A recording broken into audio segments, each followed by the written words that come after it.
মানুষ এমনি কাজে বুয়া পায় না। আর খালেদা জিয়ার জন্য কারাগারে স্বেচ্ছা একজন কারাবরণ করেছে খালেদা জিয়ার সেবা খালেদা করার জিয়ার জন্য। প্রয়াণের পর নিঃসঙ্গ হয়ে পড়েছেন সেই ছায়াসঙ্গী ফাতেমা বেগম।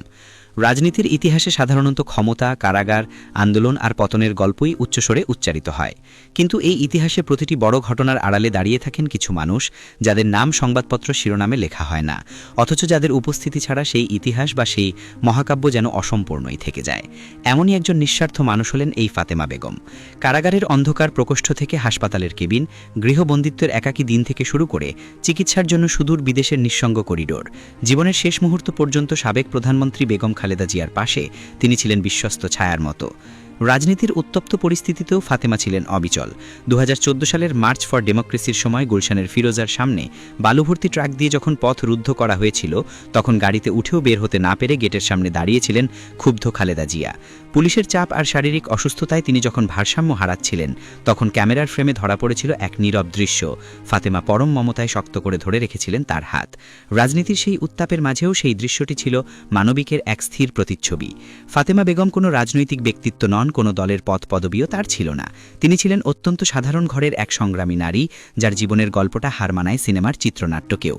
ভোলা সদর উপজেলার কাছিয়া ইউনিয়নের সামাদার গ্রামে রফিকুল ইসলাম ও মালেকা বেগমের সংসারে তার জন্ম। 5 ভাই বোনের মধ্যে সবার বড় ফাতেমার কাঁধে খুব অল্প বয়সেই সংসারের ভার এসে পড়েছিল।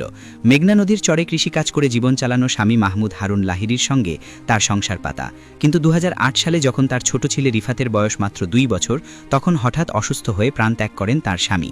মুহূর্তেই বদলে যায় তার জীবনের মানচিত্র।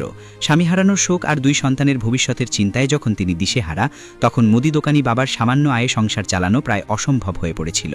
জীবনের এই কঠিন সন্ধিক্ষণে দাঁড়িয়ে সবচেয়ে বড় ত্যাগের সিদ্ধান্তটি নেন ফাতেমা। পেটের দায় হার সন্তানদের মানুষের মতো মানুষ করার স্বপ্নে কলিজার টুকরা সন্তানদের গ্রামে রেখে কাজের সন্ধানে পাড়ি জমান জাদুর শহর ঢাকায়। 2009 সালে পূর্ব পরিচিত এক ব্যক্তির মাধ্যমে তিনি কাজ পান সাবেক প্রধানমন্ত্রী বেগম খালেদা জিয়ার বাসভবনে। সেদিন হয়তো তিনি নিজেও জানতেন না এই কাজ কেবল তার জীবিকা অর্জনের মাধ্যম হবে না, বরং এটি হতে যাচ্ছে এক দীর্ঘ সহযাত্রার শুরু। ধীরে ধীরে গৃহকর্মীর পরিচয় ছাপিয়ে তিনি হয়ে ওঠেন বেগম জিয়ার একান্ত আপনজন, সুখ দুঃখের সাথী। ওষুধ খাওয়ানো, হাঁটতে সহায়তা করা কিংবা শারীরিক দুর্বলতায় শক্ত করে হাতটি ধরে রাখা, এসব দায়িত্ব তার কাছে ছিল এক গভীর মমতার বন্ধন। ফাতেমার ত্যাগের সর্বোচ্চ দৃষ্টান্ত স্থাপিত হয় 2018 সালের 8 ফেব্রুয়ারি। আদালতের রায়ে খালেদা জিয়াকে যখন নাজিমুদ্দিন রোডের পুরনো কারাগারে নেওয়া হয়, তখন আইনজীবীরা আবেদন করেছিলেন যেন তার সঙ্গে ফাতেমা বেগমকে থাকার অনুমতি দেওয়া হয়। আদালতের অনুমতিতে 6 দিন পর কারাগারে প্রবেশ করেন ফাতেমা। কোনো অপরাধ না করেও কেবল ভালোবাসার টানে স্বেচ্ছায় কারাবরণ করেন তিনি। এমনকি তৎকালীন প্রধানমন্ত্রী শেখ হাসিনাও কটাক্ষ করে বলেছিলেন, ফাতেমা স্বেচ্ছায় কারাবরণ করেছেন খালেদা জিয়ার সেবা করার জন্য।